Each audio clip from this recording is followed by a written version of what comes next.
Morning to all of you. कैसे हैं आप लोग? ठीक है। तो पिछले क्लास में जो हम लोगों ने डिस्कस किया था आज उसी को कंटिन्यू करेंगे, ठीक है। आज का डेट बताएंगे 24 नवंबर।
पूछूंगा, अगर आपको पता हो तो आप आंसर करेंगे, ठीक है।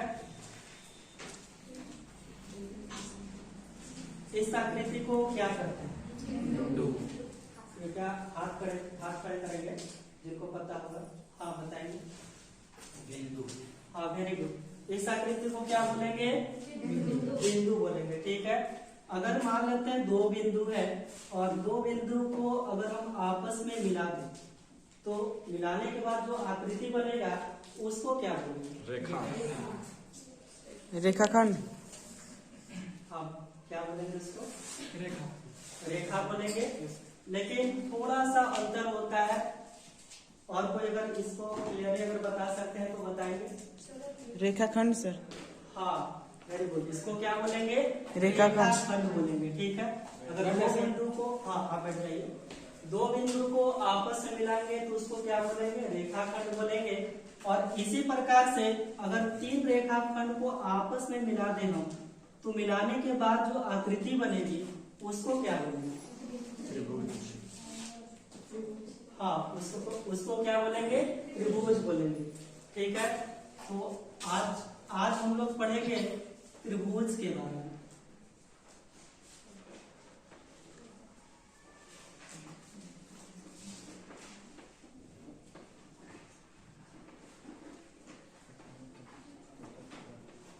जैसा कि अभी हम लोगों ने डिस्कस किया और देखा कि तीन रेखाखंडों को मिलाने से जो आकृति बन रही है उसका नाम क्या था? उसे हम लोग क्या बोलते हैं? त्रिभुज बोलते हैं, ठीक है। अच्छा, हर किसी का कुछ न कुछ नाम होता है, ठीक है। तो हम लोग भी इसका कुछ नामकरण करते हैं। तो या तो त्रिभुज जो है इसका नाम दे देते हैं, मान लेते हैं इसको बोल देते हैं ए और इसको बोल देते हैं बी और इसको बोल देते हैं सी, ठीक है। तो इस त्रिभुज का नाम क्या हो गया? ABC। हाँ, और इसको लिखते कैसे हैं? इसको लिखने का जो तरीका है वो होता है कुछ इस प्रकार का सिंबल लिखेंगे त्रिभुज का, ठीक है, और ABC नाम दे देंगे, ठीक है। तो लिखने का तरीका जो है वह कुछ इस प्रकार से होता है। तो इसको हम लिखेंगे क्या, पढ़ेंगे क्या? त्रिभुज ABC, ठीक है। कोई दिक्कत? अब देखिए त्रिभुज आप ABC का स्थान पे PQR भी लिख सकते हैं, ठीक है। वो आपको अपने अनुसार आप लिख सकते हैं, अल्फाबेट में कोई भी वर्ड लिख सकते हैं, ठीक है। कोई दिक्कत यहाँ तक? No sir. नहीं। तो अभी हम लोगों ने क्या डिस्कस किया कि त्रिभुज क्या है, ठीक है। देखा कि तीन रेखा खंडों से घिरी हुई जो आकृति होता है उसे हम लोग क्या बोलते हैं? त्रिभुज बोलते हैं। अगर आप यहाँ पे गौर करेंगे तो तीन रेखाखंड से मिलकर बना है, तो जितने भी रेखाखंड होते हैं उस रेखाखंड को यहाँ पे त्रिभुज की भुजा का नाम देते हैं। क्या देते हैं? यानी कि त्रिभुज जिस रेखाखंड से मिलकर बना होता है उसको हम लोग क्या बोलते हैं? त्रिभुज की भुजा। क्या बोलते हैं उसको? यानी कि त्रिभुज जिस रेखाखंड से मिलकर बना होता है उसको क्या बोलेंगे? त्रिभुज की भुजा बोलेंगे। तो आप यहाँ पे अगर गौर से देखेंगे तो एक त्रिभुज के निर्माण में कितना रेखाखंड है? 3 है। तो इसलिए इसका कितनी भुजा हो जाएगा? 3 भुजाएं हो जाएंगी। कितने हो जाएंगे? यानी कि भुजाओं की संख्या यहाँ पे 3 हो जाएंगे। और कौन कौन से हो जाएंगे? तो आप अगर देखें तो ए भी एक रेखाखंड है क्या? यानी कि त्रिभुज की अगर भुजाओं की अगर बात करें हम लोग तो यहाँ पे कौन कौन सी भुजाएं हो सकती हैं? आप अगर ध्यान से देखें तो ए भी क्या चीज है? एक भुजा होगा, क्योंकि एक रेखाखंड इधर आ रहा है तो ए भी एक भुजा हो गया। ठीक है, कोई दिक्कत यहाँ तक? और देखिए दूसरा क्या हो सकता है? बीसी हो सकता है क्या? क्योंकि बीसी भी एक रेखाखंड है जिससे इस त्रिभुज का निर्माण हुआ है। ठीक है, तो बीसी भी एक भुजा हुआ। ठीक है, और बताइए और क्या हो सकता है? एसी हो सकता है, क्योंकि एसी से भी इसका निर्माण हुआ है। ठीक है, कोई दिक्कत यहाँ तक? समझने में कोई परेशानी है? अब देखिए इसके साथ ही साथ अगर आप देखें तो जो दो भुजाओं का जो मिलाप है, यानी कि जो दो भुजा जहाँ पे आपस में मिले हुए हैं वहां पे एक और चीज का निर्माण हो रहा है। जैसे कि अगर हम ए बी और एसी को अगर मिला दे तो अगर आप यहाँ पे देखें तो जिस चीज का निर्माण हो रहा है, कभी आप लोगों ने इसके बारे में पढ़ा है क्या? पढ़ा है।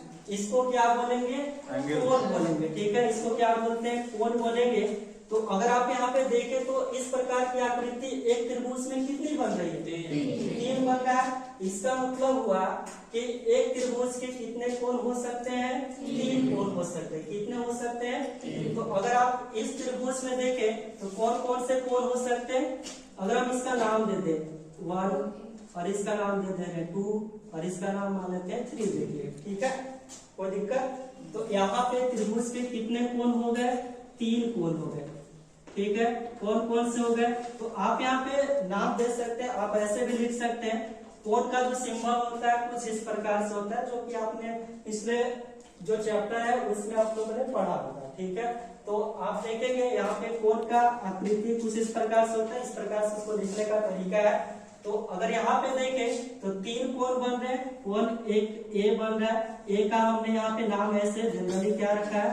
1 रखा है। तो आप 1 भी लिख सकते हैं, कोई दिक्कत यहाँ तक? और जैसे भी अगर जिसका कोण का नाम दिया जाता है उसको जनरली बीच में लिखा जाता है कुछ इस प्रकार से। जैसे आप इसी को कोण एक को और दूसरे प्रकार से भी आप लिख सकते हैं। क्या लिख सकते हैं? एंगल बी कुछ इस प्रकार से लिखेंगे, एंगल का साइन देंगे कुछ इस प्रकार से, और जिसको लिखना है उसको बीच में उस वर्ड को लिखेंगे। जैसे आप इसको लिख सकते हैं बी ए सी भी लिख सकते हैं क्योंकि बीच में ए आ रहा है, या फिर आप लिख सकते हैं सी ए बी भी लिख सकते हैं। ऐसा क्यों लिखते हैं सर?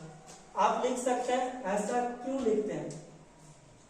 एंगल को बीच में, क्योंकि बीच में जो होता है जिस एंगल को रिप्रेजेंट करते हैं उसी को शो करते हैं। कोई कारण बता सकते? नहीं, ऐसा जनरली कोई कारण नहीं लिखने का। आप जैसे लिखना चाहते हो लिख सकते हैं। ऐसा कोई मतलब रीजन नहीं कुछ, वो आप पे डिपेंड करता है, आप कैसे भी लिख सकते हैं। रीजन तो हो रहा है सर। क्या? बी ए और सी बोले ना आप? हाँ, देखिए हम क्या बोले, आप बी ए सी भी लिख सकते हैं। ठीक है, या फिर आप लिख सकते हैं सी ए बी भी लिख सकते हैं। हम बोले कि जिस एंगल को हमको लिखना होगा उसको बीच में आना चाहिए। तो आप देखिए एंगल ए को हम लिख रहे हैं तो एंगल ए क्या चीज में आ रहा है? बीच में। तो आप दोनों प्रकार से भी लिख सकते हैं। बीच में क्यों होना चाहिए? हम बीच में प्रश्न आपसे पूछेंगे। बीच में इसलिए होना चाहिए क्योंकि हमको उसी को रिप्रेजेंट करना है, क्योंकि और भी तो एंगल है ना।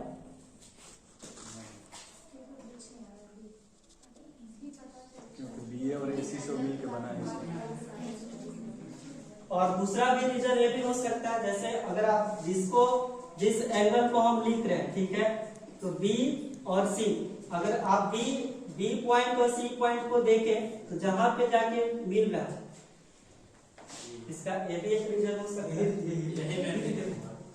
तो आपको समझ में आया? कोई दिक्कत यहाँ तक? No sir. कोई दिक्कत नहीं? अभी जितना मैंने बताया आप लोग को समझ में आया? ठीक है, आपको क्या समझ में आया? त्रिभुज किसे कहते हैं आप बताइए। हाँ, 3 रेखाओं से घिरे हुए क्षेत्रों को क्या बोलेंगे? Very good. ठीक है, आप बताइए त्रिभुज में कितने कोण होते हैं? 3 कोण होते हैं। बैठ जाइए, आप बताएंगे त्रिभुज में कितनी भुजाएं होती हैं? 3 भुजाएं होती हैं। बैठ जाइए। तो अभी हम लोगों ने क्या देखा? 3 कोण होते हैं, तो आप एंगल ए भी लिख सकते हैं, कोण ए और कोण बी भी लिख सकते हैं और कोण सी भी लिख सकते हैं। इस प्रकार से आप इसको लिख सकते हैं, ठीक है। और जिसको लिखा जाता है उसको बीच में क्यों लिखते हैं? यहाँ तक तो समझ में आया? कोई दिक्कत? यहाँ तक कोई दिक्कत? अब देखिए, त्रिभुज का हम लोग अवर्गीकरण करते हैं, मतलब त्रिभुज का भी प्रकार होता है, लेकिन यहाँ पे अगर आप देखें तो त्रिभुज को हम लोग 2 प्रकार से बांट सकते हैं। एक बांट सकते हैं, आप देखें यहाँ पे कि इस त्रिभुज का निर्माण हुआ है भुजा के अनुसार से हुआ है, तो इसलिए इसको त्रिभुज को भुजा के आधार पे भी बांटा गया है, और त्रिभुज में कोण होते हैं इसलिए त्रिभुज को कोण के आधार पर भी बांटा गया है। बात समझ आ रही है? यानी कि त्रिभुज को हम लोग 2 प्रकार से बांट सकते हैं। क्या बांट सकते हैं? एक कोण के आधार पे बांट सकते हैं और दूसरा क्या बांट सकते हैं? भुजा के आधार पे। कोई दिक्कत यहाँ तक? यानी कि त्रिभुज को बांटने का तरीका क्या है? कोण के आधार पे बांटेंगे और क्या चीज पे बांटेंगे? भुजा के आधार पे बांटेंगे। तो अब किस प्रकार से बांटेंगे और कितने टाइप्स होंगे वो हम नेक्स्ट क्लास में चर्चा करेंगे। कोई दिक्कत? नो।